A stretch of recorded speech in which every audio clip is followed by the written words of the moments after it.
The night I turned 18, my dad pulled me aside at my own birthday party and whispered 4 words that were supposed to decide the rest of my life. He said, "Just sign the papers." And I smiled. I nodded. I said, "Of course, Dad."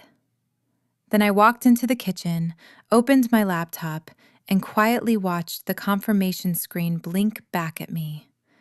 The one that told me that everything my grandparents ever built, every savings account, every acre of lakefront land, every dollar they'd set aside across 40 years of their lives, was now locked inside a legal structure that my father, my mother, and my uncle could never touch. Not today, not ever. By the next morning, my dad had turned the color of chalk. My uncle, the man who had already signed a sales contract on a property he didn't own, was on the phone to a lawyer before I'd even finished my cereal. And a development company that thought they were getting a $500,000 lakefront lot was about to find out they'd been sold something that was never for sale. Here's what I want you to understand before I tell you anything else. I didn't do this out of spite. I didn't do it to embarrass anyone. I did it because 2 people who loved me more than I even knew, people who had been gone for years by the time this all happened, had quietly, carefully, legally planned for exactly this moment. They saw it coming before I even understood what was happening. They saw who my father would become when money got desperate enough. They saw who my uncle already was. And they built me a wall long before I knew I was going to need one. This is a story about a cabin on a lake, but it's really a story about the difference between family and blood. It's about what it costs to keep a promise to someone you've lost. And it's about what happens when a 17-year-old girl decides, very quietly, that she is not going to let the people who raised her erase the people who made her. Stay with me, because I promise you, by the time we get to what happened at the county recorder's office at 9:05 in the morning, you will understand every single decision I made. But before I get there, before I take you to that birthday party and to the parking lot phone call, and to the moment my uncle realized that the sales contract he'd been carrying around for 2 months was worth exactly nothing, I need to take you back, way back, 6 years before any of this happened, to a summer at Cedar Lake when I was 12 years old, and my grandfather said something I didn't understand until the night before I turned 18. And if you're new here, welcome. This channel is where I share the stories that shaped me, the ones that took years to understand and 5 minutes to change everything. Hit subscribe before you forget, and drop your city and local time down in the comments. I read every single one, and there's something about knowing where you're listening from that makes this feel less like talking to a screen and more like telling a story across a kitchen table. Okay, let's go back. Cedar Lake, summer. I am 12 years old. My grandfather's truck smells like pine sap and old coffee. He picks me up at 7 in the morning without calling first. He never calls first. He just shows up, because he believes that people who want to see you don't need an appointment. And we drive 40 minutes out of Ridgemont with the windows down and the radio off. He doesn't explain where we're going. He doesn't need to. I already know. Cedar Lake. The cabin has been in my grandparents' family for almost 30 years. It sits back from the water, maybe 200 feet from the shoreline, tucked behind a line of white pines so tall they block the afternoon sun even in midsummer. The porch sags on the left side. The screen door doesn't latch right. You have to lift it slightly and then push, and even then it sticks. The whole place smells like wood smoke and old paperbacks and something else, something sweet and faint that I've never been able to name. I've been coming here since before I could walk, but this summer feels different. My grandfather, Harold Temain, parks in the gravel lot he leveled himself 15 years ago and says nothing for a moment. Just looks at the cabin like he's seeing something I can't see yet. Then he gets out. "Grab the other end," he says, lifting a fence rail from the back of the truck. So I do. We spend the morning replacing rotted fence posts along the south side of the property. 3 of them. He doesn't rush me. He doesn't take over when I struggle. He shows me how to press my thumb into the wood grain to test for soft spots. If it gives, he says, it's done. He says it like a rule, like something that applies to more than just wood. At noon, we go inside.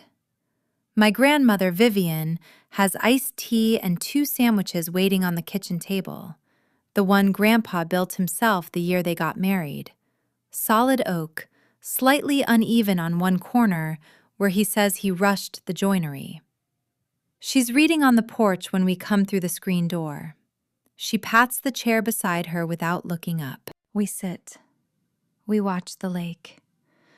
The water turns gold the way it only does in the late afternoon, when the sun drops low enough to hit the surface at an angle. My grandfather wipes sawdust off his hands with a cloth he keeps in his back pocket and says, without looking at me, "This cabin stays in the family, Iris." I nod. "But family isn't always blood," he says. "Family is whoever shows up." I'm 12. I think he's being poetic. I think he's in a philosophical mood, the way grandparents sometimes get on slow summer afternoons. He isn't being poetic. He is telling me something true. I just don't have the vocabulary for it yet. I come back every weekend for the rest of that summer.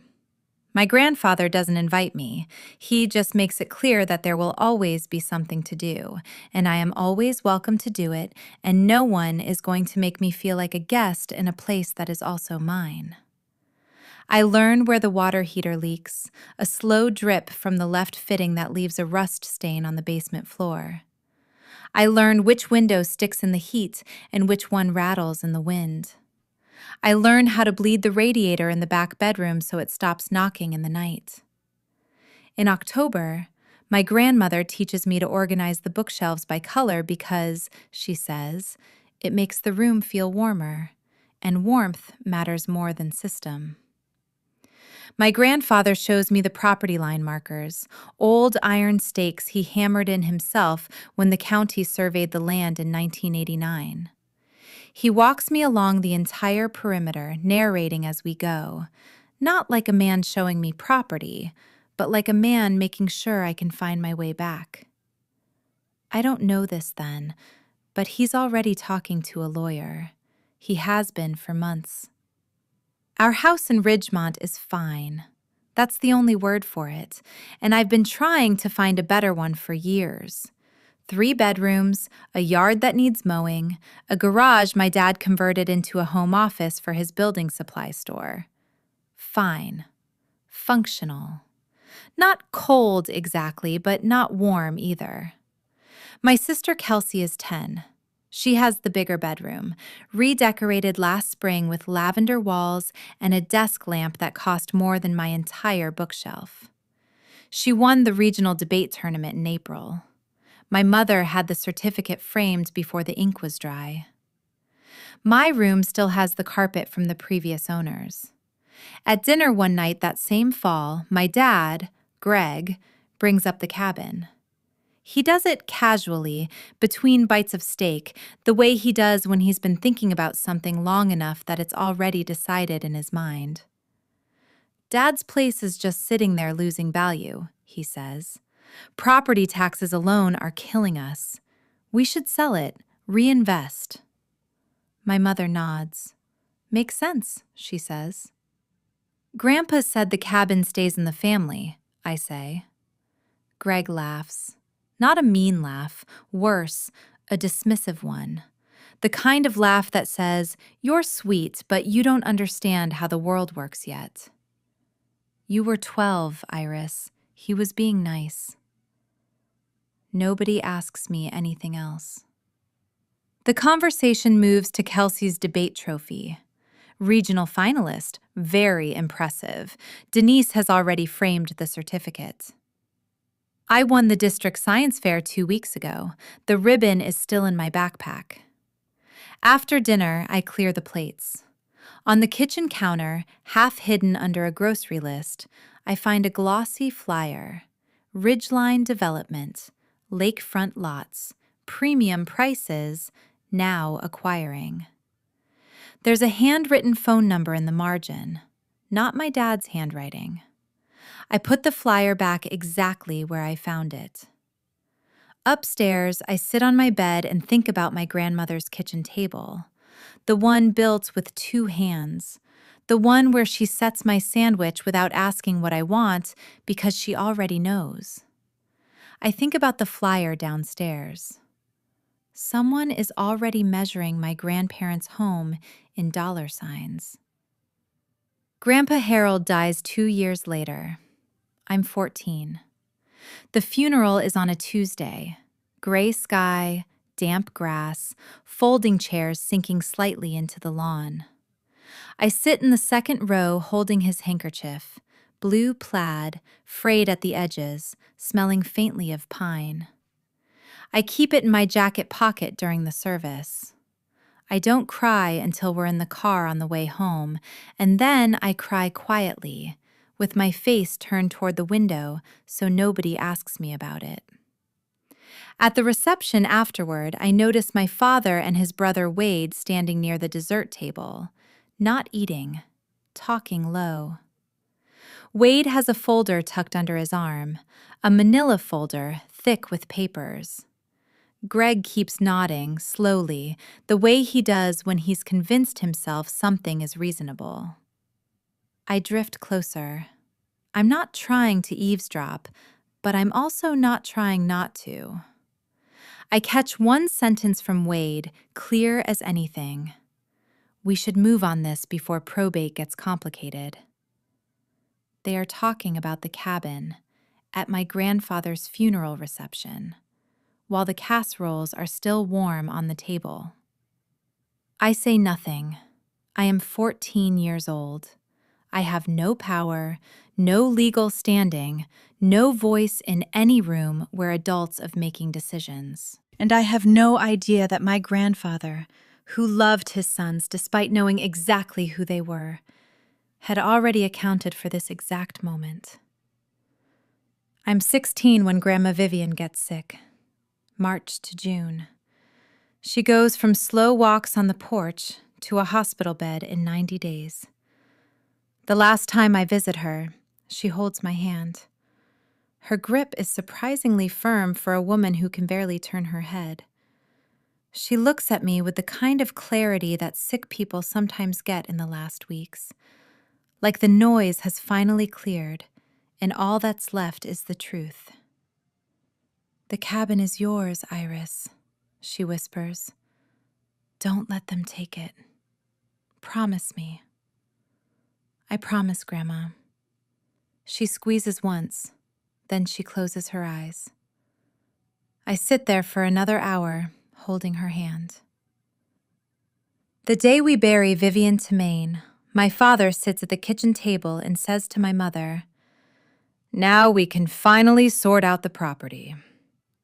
He says it the way you talk about clearing a clogged drain, with relief, like something heavy has finally lifted.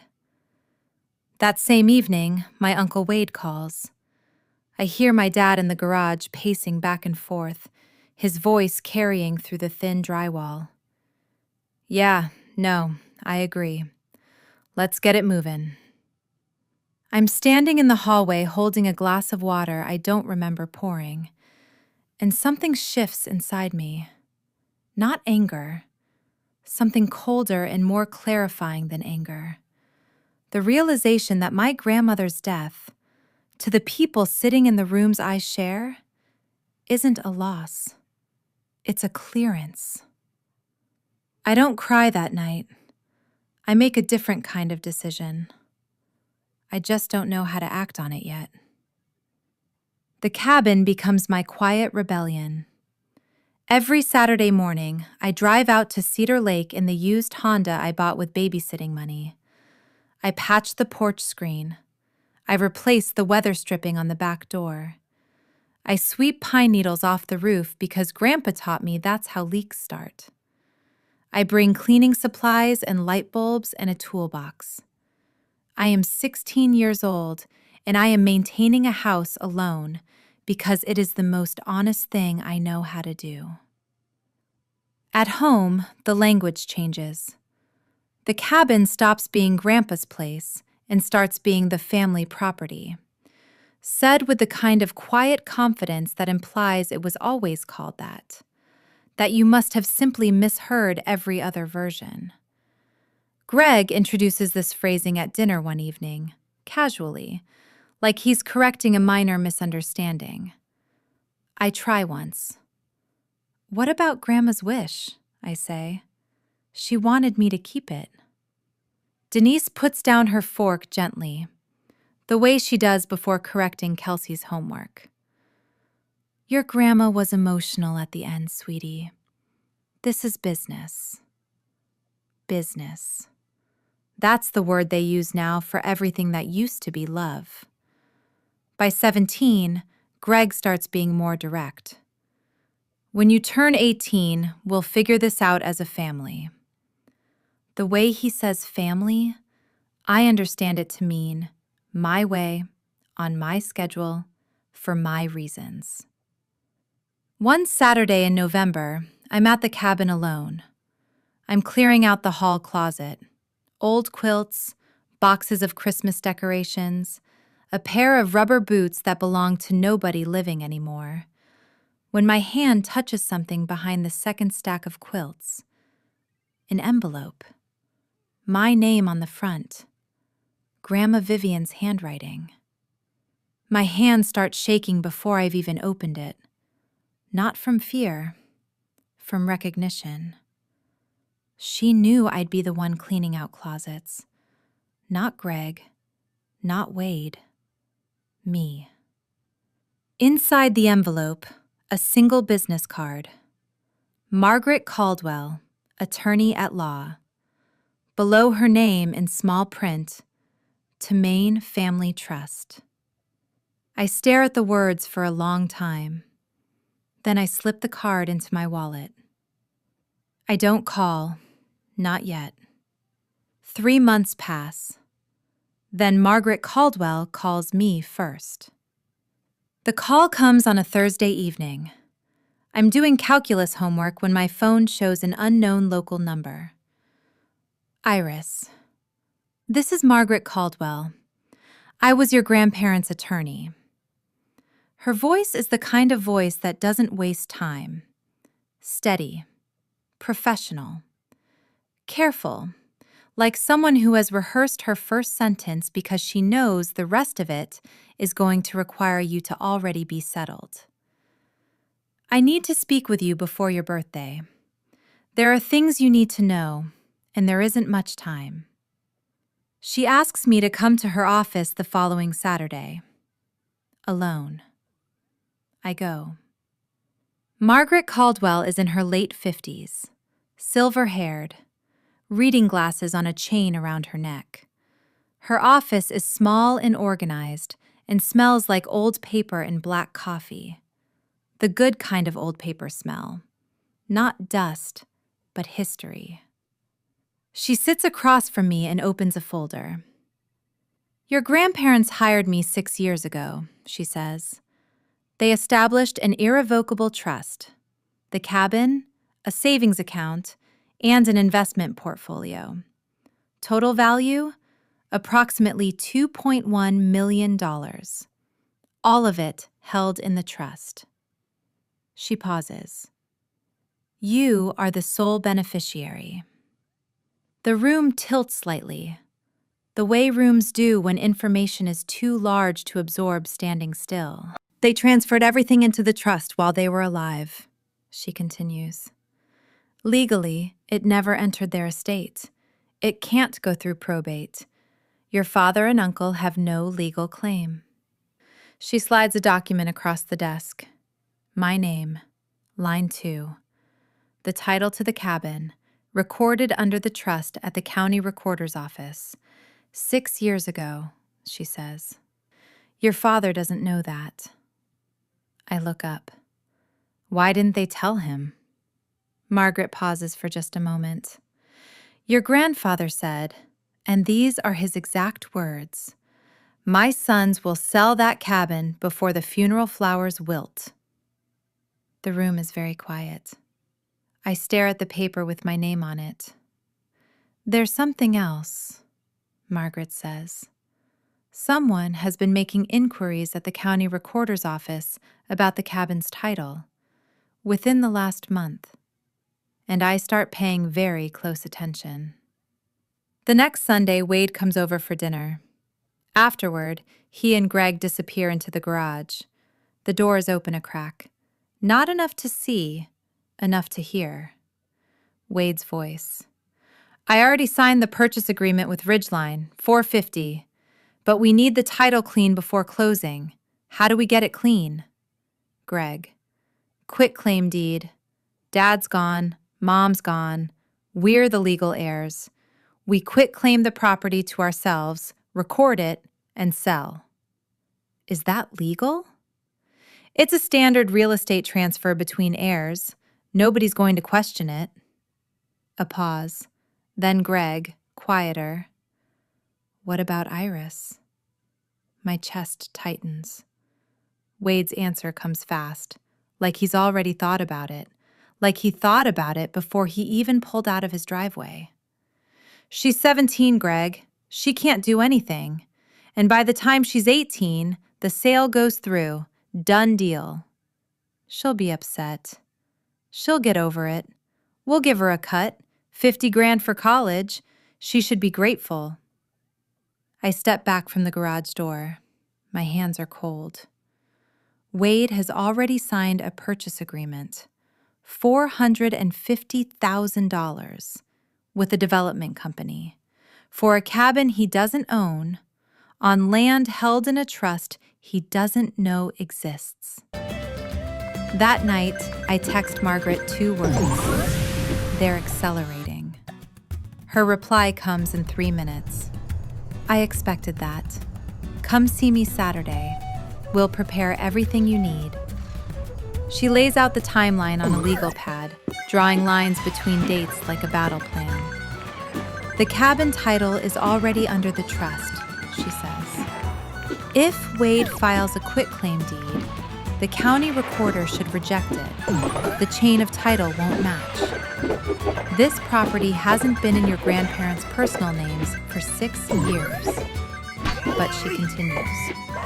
If he submits additional documentation, an affidavit of heirship, possibly falsified, he could create what's called a cloud on title. It won't give him ownership, but it could tie the property up in litigation for a year or more. So I have to act first. You have to act on time.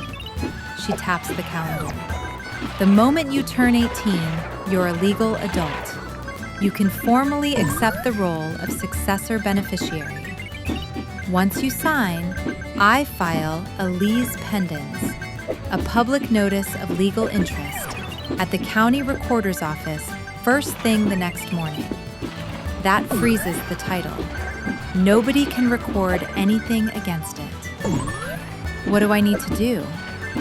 Show up. Sign 1 document. I'll handle the rest. I sit with that for a moment. Should I tell my parents? Margaret takes off her glasses. Your grandfather specifically asked me to protect you, Iris, not to negotiate with them. I drive home. Greg is in the kitchen, cheerful. Good news, kiddo. I'm throwing you a birthday party. Whole family, Saturday night. Big one. 18. He smiles. Denise smiles. Even Kelsey claps. I smile too. My dad is planning my birthday party. My uncle is planning to sell my grandmother's cabin. And I am going to let them think that everything is going exactly according to their schedule for 9 more days. I need to be honest with you here. Sitting in my room those 9 days, knowing what was coming, knowing what was happening on the other side of the garage wall, was one of the hardest things I have ever done. Part of me wanted to walk downstairs and say it. Dad, I know. I've always known. But Margaret was right. If I showed my hand, they would find another way around it. More time to create documents. More time to file something that could muddy the title even if they couldn't win clean. So I stayed quiet. I went to school. I did my homework. I helped Kelsey with a history project on Tuesday. I set the table for dinner on Wednesday. I nodded along to conversations about the family's future and making smart decisions together and what Grandma and Grandpa would have wanted. I nodded, and I waited. My mother sits down next to me on the couch. She's using her "let's talk like adults" voice. Soft, practiced, slightly rehearsed, the way it gets when she and Greg have gone over the talking points before she delivers them. Now that you're almost 18, Denise says, there are some family decisions we should make together. Together. The word lands like a costume.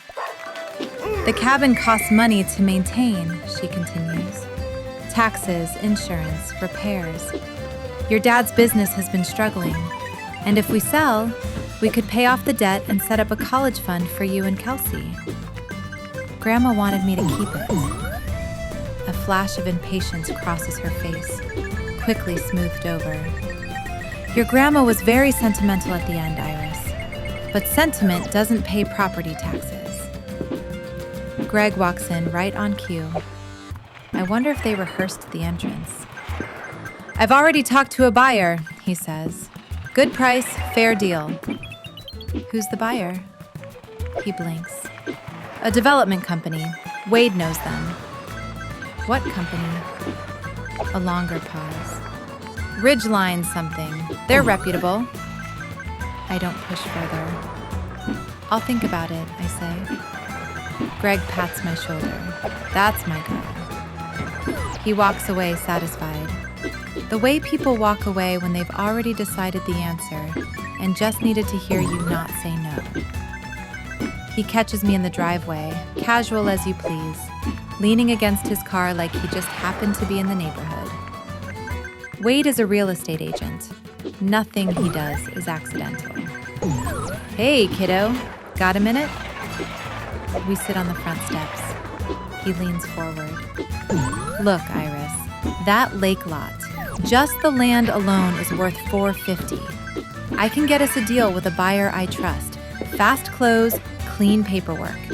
And what do I get? $50,000 cash for college.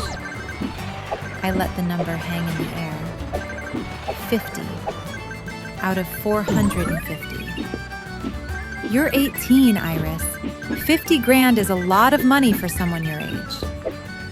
Whose name is on the deed, Uncle Wade? The smile freezes, just for a second. A flicker behind the eyes. Then it's back. Your grandparents, but they're gone now. It passes to your dad and me as next of kin. That's not how it works. I know it. He should know it. He sells houses for a living. But he's counting, banking on me not knowing. I'll think about it, I say again. Wade stands. Don't overthink this one, Iris. Opportunities like this don't wait. He gets in the car. He's on the phone before he's even reached the end of the street. I can see his mouth moving through the driver's window. That night, I text Margaret. They're accelerating. she replies. Stay the course.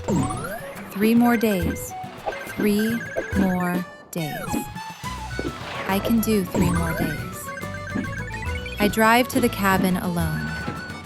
The road to Cedar Lake is quiet in a way that only happens when it's late and a little cold and the season is just starting to turn. The pines along the bank look like cutouts against the sky. The lake sits flat and dark under a half moon, perfectly still. I park in the gravel lot Grandpa leveled himself. Walk up the porch steps. The second one still creaks. I sit in the chair beside the one that used to be his. Margaret has already sent the full document package, the acceptance of successor beneficiary form, the beneficiary designation confirmation, a 1-page summary of the trust terms, everything formatted, flagged with sticky tabs, ready for a single signature. My signature. At midnight, I read each document twice. I close my laptop. I listen to the lake. Grandpa used to sit right here and say, "Patience isn't weakness, Iris. It's timing." I always thought he was talking about fishing. The tears come without warning. Not a collapse, not a breakdown, just a quiet overflow that I let happen. I cry because I wish this were different. I wish my dad had been the kind of man who would have taken me fishing at this lake instead of calculating its resale value. I wish my mom had asked me what I wanted instead of telling me what's practical. I wish I didn't have to sign a legal document at midnight on a porch by a lake to protect myself from the people who are supposed to protect me. But wishes don't hold up in a courtroom. Trust documents do. I wipe my face, lock the cabin door, drive home, set my alarm for 11:45. In 6 hours, I turn 18. In 7, my family finds out the cabin was never theirs to take. 11:50 p.m. My bedroom door is closed. The house is silent. Greg and Denise went to bed an hour ago. I open my laptop and connect to the video call. Margaret appears in her home office. Reading glasses, desk lamp, a stack of papers. She looks exactly like someone who has been waiting for this moment. Ready? Ready. She walks me through it one last time, clear and precise and unhurried. When the clock hits midnight, I am a legal adult in every sense that matters. I sign the acceptance of successor beneficiary form. 1 page, my name in ink. My grandparents' names in print above mine. First thing tomorrow morning, Margaret says, 8 a.m., I'll go to the county recorder's office and file a lease pendens. That's a public notice of pending legal interest in the property. Once it's recorded, no one can sell, transfer, or encumber the title while it's active. I look at the signed paper in my hand. What if they've already filed something? Then whatever they filed will be flagged. The chain of title will show the trust recorded 6 years ago, not your father. Any conflicting document gets rejected. Her voice softens. This isn't a trick, Iris. This is your grandfather's last gift. You just had to be old enough to accept it. The clock reads 12:03 a.m. I am 18. I am the legal beneficiary of the Temain Family Irrevocable Trust. And downstairs in the garage, somewhere in a manila folder that's been carried back and forth for 2 years, my uncle's quitclaim deed is already a dead document. He'll find out in about 9 hours. I piece this together later. From what the county clerk told Margaret, from what Greg eventually admitted. While I was sitting at my bedroom desk at midnight, signing my acceptance form, Wade Temain was at his kitchen table in a rented duplex, printing a quitclaim deed. A one-page form that transfers property rights from one party to another. Legitimate when used correctly. Criminal when the person signing it has no rights to transfer. He called Greg at 11:30 p.m. Everything's ready. We file at 9. The recorder's office opens at 8, but I want to make sure Iris is distracted with birthday stuff first. Greg, you sure about this? Wade, they're dead. We're next of kin. It's simple. It wasn't simple. It was forgery dressed up in standard real estate language. Wade also had a second document open on his screen. A purchase agreement with Ridgeline Development, LLC. $450,000. Closing date, 30 days after the quitclaim deed was recorded. If Wade couldn't deliver a clean title within that window, he owed Ridgeline a $45,000 penalty, plus damages. He had signed that agreement 2 months earlier, before my grandparents' title had even been fully searched, before he'd verified the property was in the estate at all. He assumed it was. He assumed that nobody had planned otherwise. Wade had bet nearly $500,000 on a piece of paper that didn't belong to him. He just didn't know it yet. The party starts at 4 p.m. The living room fills up, maybe 20 people. Neighbors, a few of my parents' friends from church, 2 of Greg's old business contacts, Kelsey's best friend's family. Nora Beckett from the cabin side of the lake is here too, sitting near the window with a glass of lemonade and sharp, watchful eyes. Balloons, a banner in silver letters, Happy 18th, a sheet cake from the bakery on Main Street. I smile. I thank people. I open small gifts, a journal, a gift card, a picture frame. In my jacket pocket, folded into a neat square, is the signed acceptance form from last night. I don't touch it. I don't need to. It's already done. Greg stands near the cake table and taps his glass. The room goes quiet. I just want to say, Iris is officially an adult today. Denise and I are so proud of her. He pauses. And as a family, we have some exciting plans for the future. He looks at me and smiles. Right, Iris? Every face in the room turns toward me. Neighbors who've known me since I was small. Nora with her lemonade. Kelsey half hidden behind the couch. Thanks, Dad. Nothing more. Greg waits a beat, then laughs it off and raises his glass. The room follows. From the corner of my eye, I see Wade by the front door, checking his phone, typing something fast with both thumbs. Nora catches my arm as I pass by the window. She leans in close, smelling like lavender hand cream.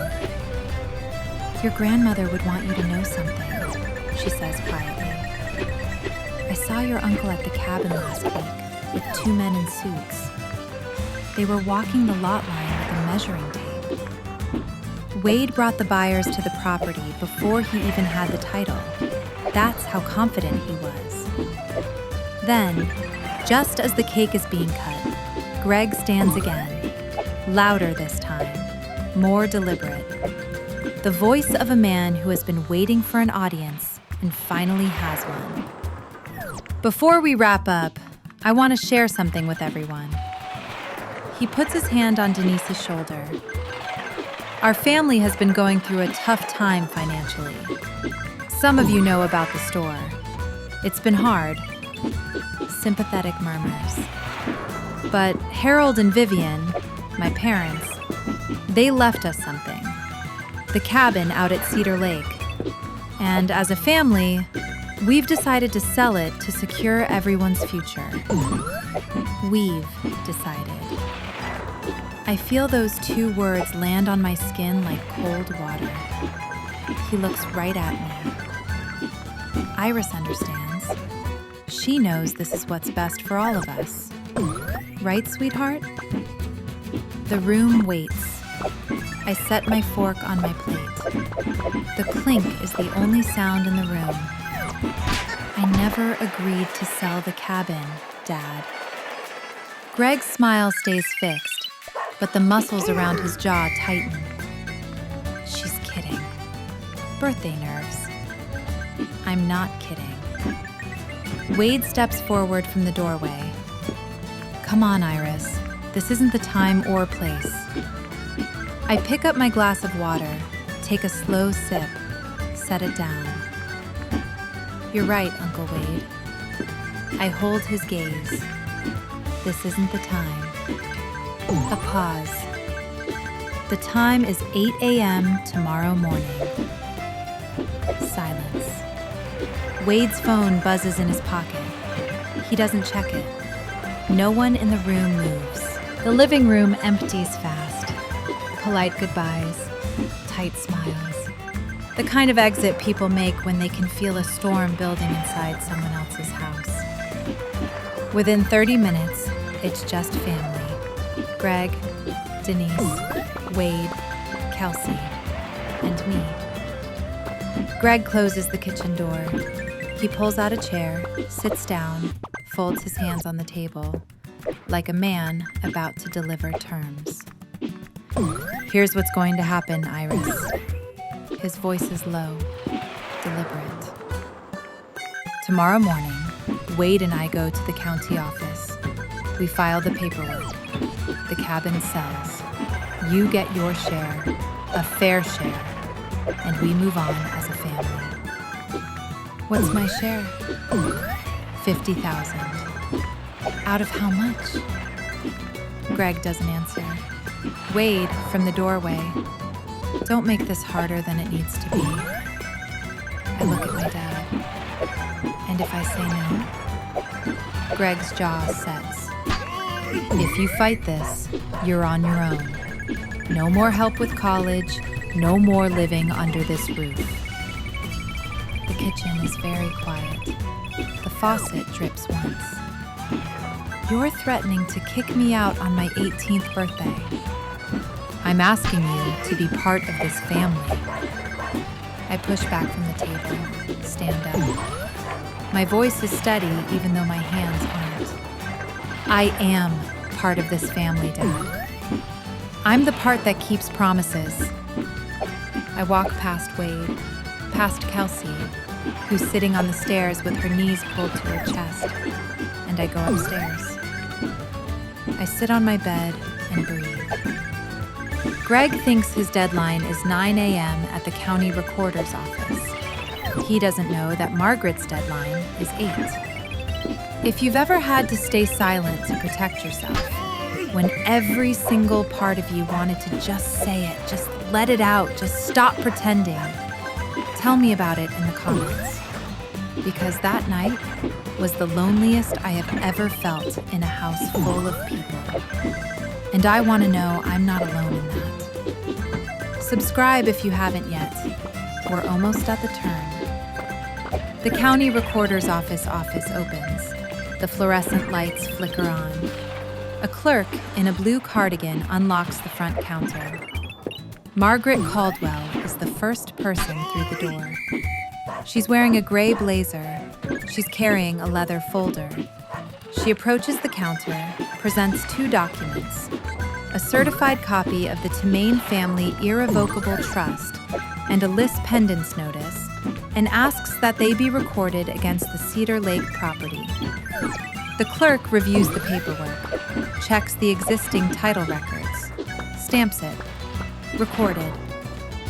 From this moment forward, anyone who pulls the title on the Cedar Lake cabin will see Notice of Pending Legal Interest.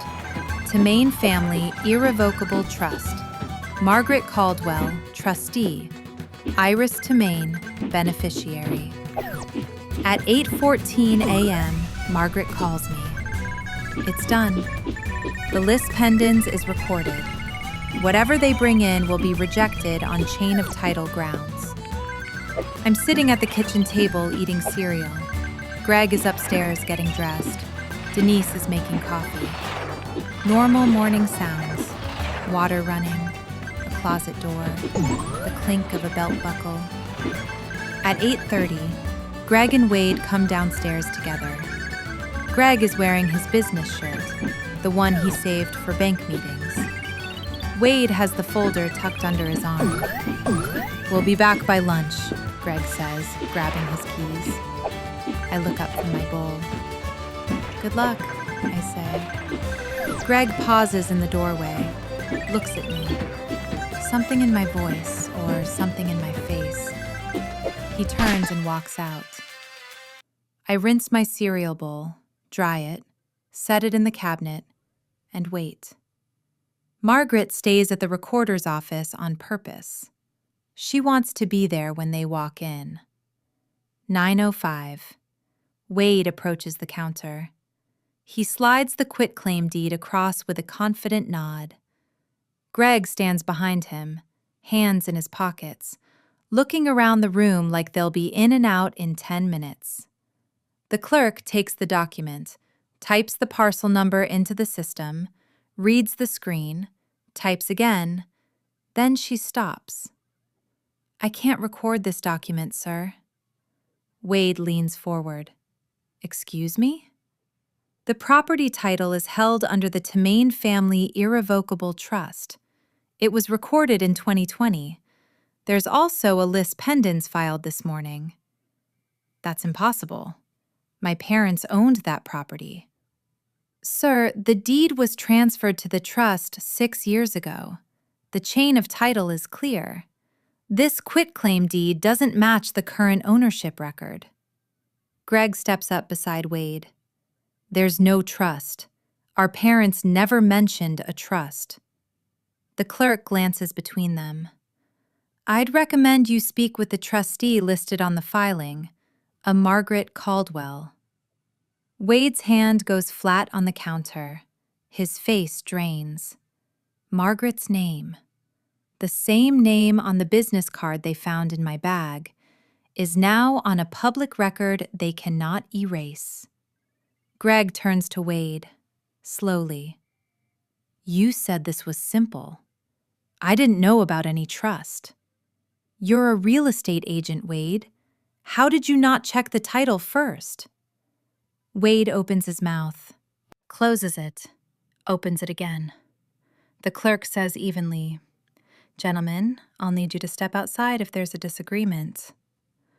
Margaret, seated in the waiting area near the door, watches them leave. She says nothing. She doesn't need to. I'm on the porch watching the neighbor's sprinkler arc back and forth across the lawn when Greg calls. "What did you do?" His voice is shaking. "I accepted what Grandpa and Grandma left me, that's all." "You went behind our backs with some lawyer we've never heard of?"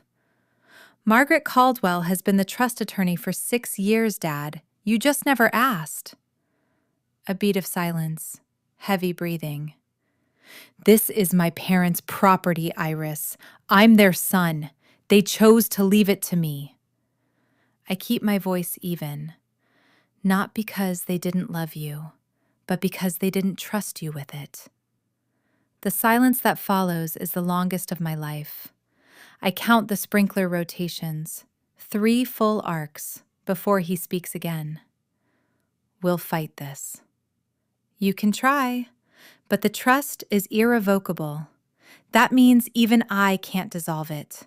There's nothing for anyone to undo." "You don't know what you're talking about." "I do, Dad. I've had 3 months to learn." He hangs up. No goodbye, just a click, and dead air. 20 minutes later, a man's voice, brisk, corporate. "Miss Tamain, this is Carter Briggs from Ridgeline Development. We need to talk." "My uncle does not own that property. He never did. The cabin and lands have been held in an irrevocable trust since 2020. I'm the sole beneficiary." A pause. "He represented himself as the heir." "I understand, but representation doesn't create ownership. I'd recommend you discuss this with him and possibly your own attorney."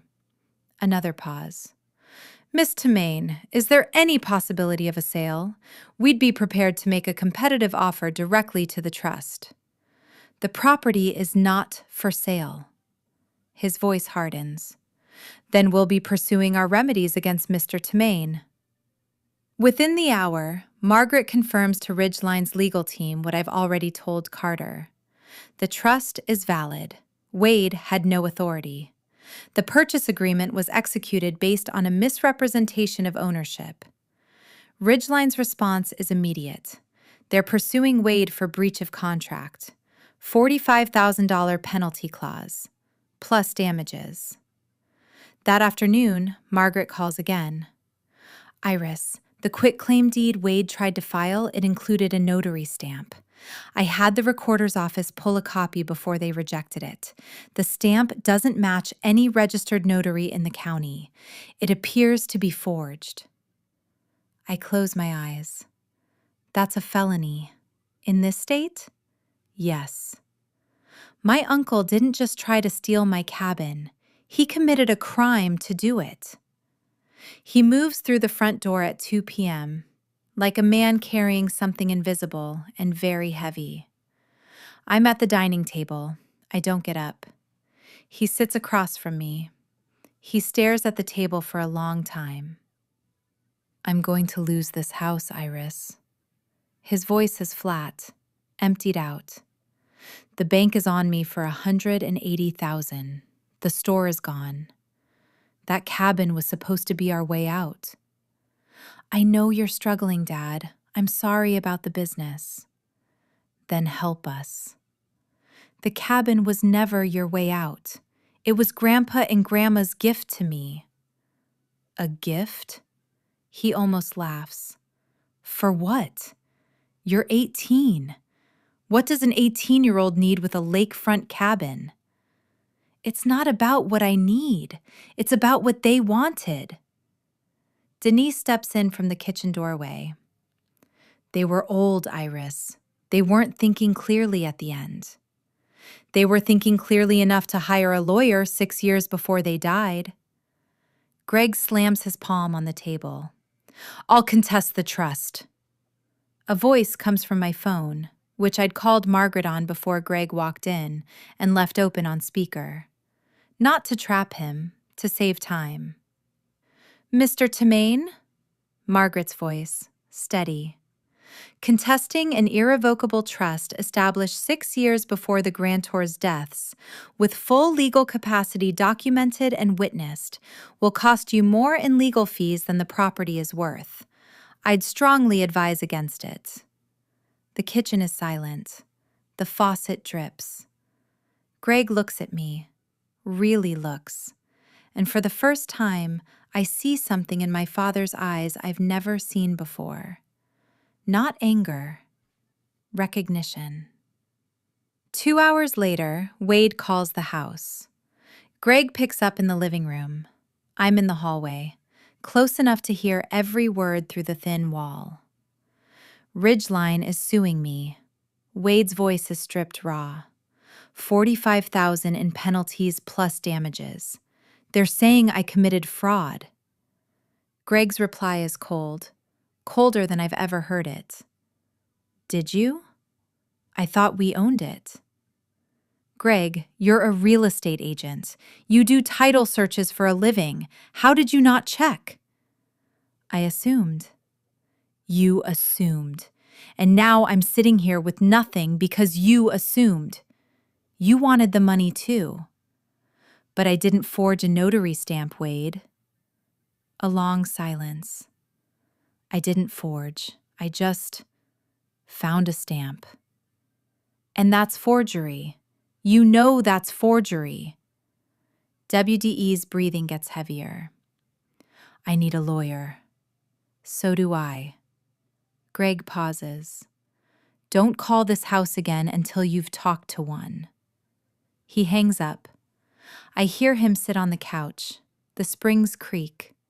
Then nothing. I go upstairs. Kelsey's door is open. She's sitting on her bed with headphones around her neck, eyes wide. Is Uncle Wade in trouble? Yeah, Kelsey, he is. Is Dad? I sit on the edge of her bed. Dad made bad choices. Uncle Wade made worse ones. She nods slowly, processing the way 15-year-olds do, not fully understanding, but knowing enough to be scared. Over the next 3 weeks, everything lands. Ridgeline files a civil suit against Wade to Maine. Breach of contract, misrepresentation of title. $45,000 in penalties, plus $60,000 in additional damages and legal costs. Their attorney sends the complaint by certified mail to Wade's duplex. He signs for it on a Tuesday. The county district attorney's office receives a referral from the recorder's office regarding the forged notary stamp. An investigator is assigned. Wade's real estate license is suspended pending the outcome, which means his income stops. Word travels in a small town, not because I say anything, I don't, but court filings are public record, and Ridgeline's lawsuit names the Cedar Lake property by parcel number. The neighbors at the lake read the local paper. They talk. By the second week, the story has made its way through the Rotary Club, the church parking lot, and the checkout line at Hanson's Market. Harold Temain's sons tried to sell his cabin. The granddaughter stopped them. That's the version that circulates.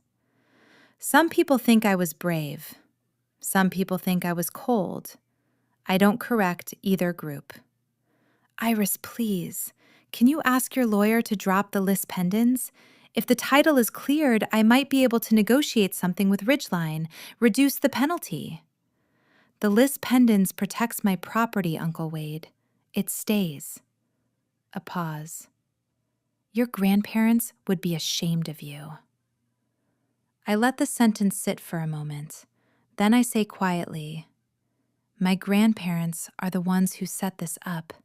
They chose this. They chose me. So I don't think shame is what they'd feel. He hangs up. I set my phone down. I look at the framed photo of Grandpa Harold on my desk, the one from the summer I was 12, both of us standing by the fence we fixed together. I leave it where it is. Greg doesn't contest the trust. Margaret was right. The legal fees alone would bury him, and the case would go nowhere. An irrevocable trust established by mentally competent grantors, properly witnessed, properly notarized, and recorded years before their deaths, is about as airtight as state law gets. Instead, Greg does what he should have done 2 years ago. He sells the building supply store at a loss, but it's enough to negotiate a repayment plan with the bank. The house stays. Barely. The savings don't. Denise goes back to work for the first time in a decade. She takes a position at a pharmacy on Lincoln Avenue, the same chain where she worked before Kelsey was born. She doesn't talk about it much. When neighbors ask, she says she wanted to stay busy. Nobody believes that. But nobody pushes. The town knows. Not every detail, but enough. Some people think I was right. Some think I was cruel. I don't correct either group. Nora Beckett brings me pie one afternoon. Apple, still warm. Your parents made their choices, she says, setting the tin on my desk. But they're still your parents. Don't carry their shame. That's theirs. I nod. Then Kelsey calls. She's at a friend's house, voice small.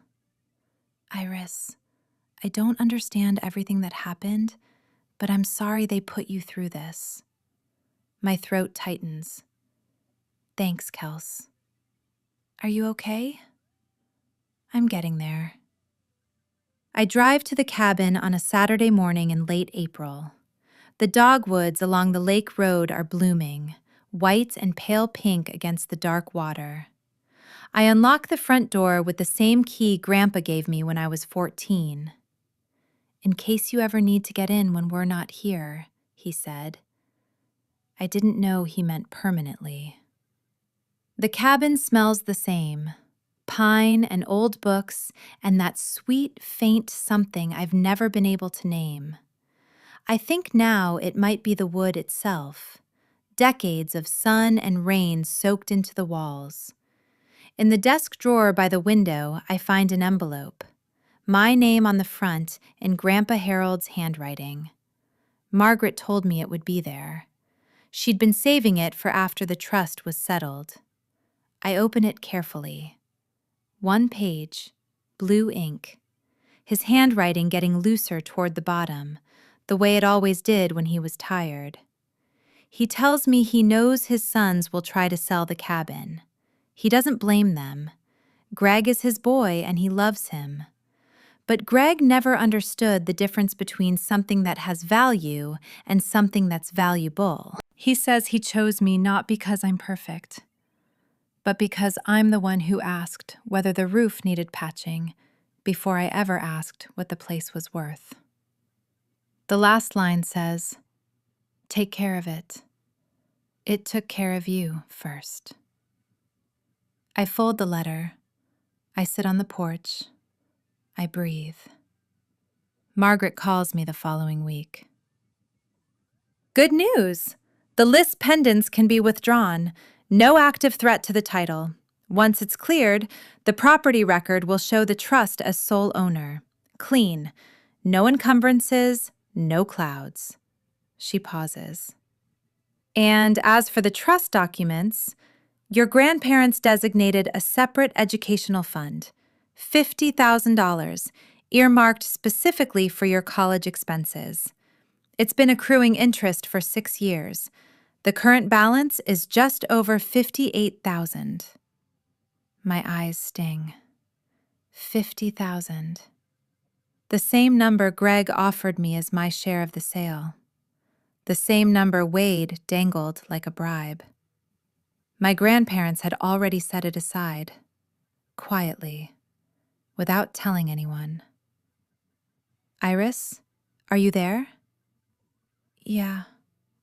My voice cracks, just barely. I'm here. Your grandparents would be proud. I just kept a promise, Margaret. I enroll at Ridgemont Community College that week. Environmental science, minor in forestry. The campus is 20 minutes from the cabin, closer than my parents' house. I fill out the housing forms. Under current address, I write the cabin's address for the first time. It feels like coming home, because it is. I ask Greg and Denise to meet me at the coffee shop on Birch Street, neutral ground, not the house, not the cabin. Somewhere public, somewhere calm. They arrive together. Greg is wearing a flannel I haven't seen in years, one of Grandpa's. Denise has her purse clutched tight against her side, the way she holds things when she's nervous. We order. I wait until the cups are on the table. I love you, I say. Both of you. I need you to know that, because what I'm about to say might not sound like it. Denise's jaw tightens, but she nods. The cabin is not for sale. Not now, not ever. I won't be made to feel guilty for keeping a promise I made to Grandma. A promise she trusted me to keep because she didn't think anyone else would. Greg stares into his coffee. I'm not cutting you out of my life, I continue. But if we're going to have a relationship, it has to be built on respect. Not on what I can give you financially. Not on guilt. Not on the idea that I owe you something because you're my parents. Denise starts to speak. We just wanted what was best. Then start by being honest about what happened. You tried to sell something that wasn't yours. You threatened to kick me out. You went through my bag. She closes her mouth. Greg still hasn't looked up. When he finally speaks, his voice is rough. I don't know how to fix this. You don't have to fix it today. I stand. I leave enough cash for all 3 coffees. I'll call you Sunday. He nods. One small nod. I walk out into the sunlight. It's the most I can hope for right now. And that's enough. She shows up on a Sunday afternoon in May. Pizza box, oversized hoodie, hair still a little damp from the shower. I brought lunch. Hope you like pepperoni. Always. We sit on the porch with paper plates in our laps and the pizza box between us. The lake is still. A heron stands in the shallows near the dock, perfectly motionless, waiting for something below the surface. Kelsey eats slowly. She's not here for pizza. I didn't know about any of it, she says finally. Mom and Dad never told me. I know. Was I part of the problem? I look at her. 15, thin-shouldered, still growing into whoever she'll become. She didn't choose any of this. She didn't ask to be the favorite. She didn't know that the attention they gave her had been taken from somewhere else. You were a kid, Kels. We both were. She nods, pulls a piece of cheese off her slice, and sets it on the edge of her plate. It's really beautiful here. Grandma used to say the same thing every single time she sat in that chair. Kelsey glances at the empty chair next to mine. Grandpa's chair. The one with the armrest he sanded smooth himself. Can I come back sometimes? Anytime. She leans her head against my shoulder for just a moment. Then she sits up and takes another bite. We don't talk about our parents. We talk about her school project, about the heron, about whether the dock needs new planks this summer. The cabin didn't just protect property, it made space for something new to start. I'm on the porch with a cup of coffee, watching the mist lift off Cedar Lake. The pines are sharp against a pale sky. A loon calls somewhere out on the water. 2 long notes, then silence. I've been sitting here for an hour, not thinking about anything exactly, just being here. In this specific chair, on this specific porch, above this specific lake that my grandfather spent 30 years tending, the way some people tend gardens. Not because it needed constant attention, but because the act of caring for it was its own reward. I didn't win against my family.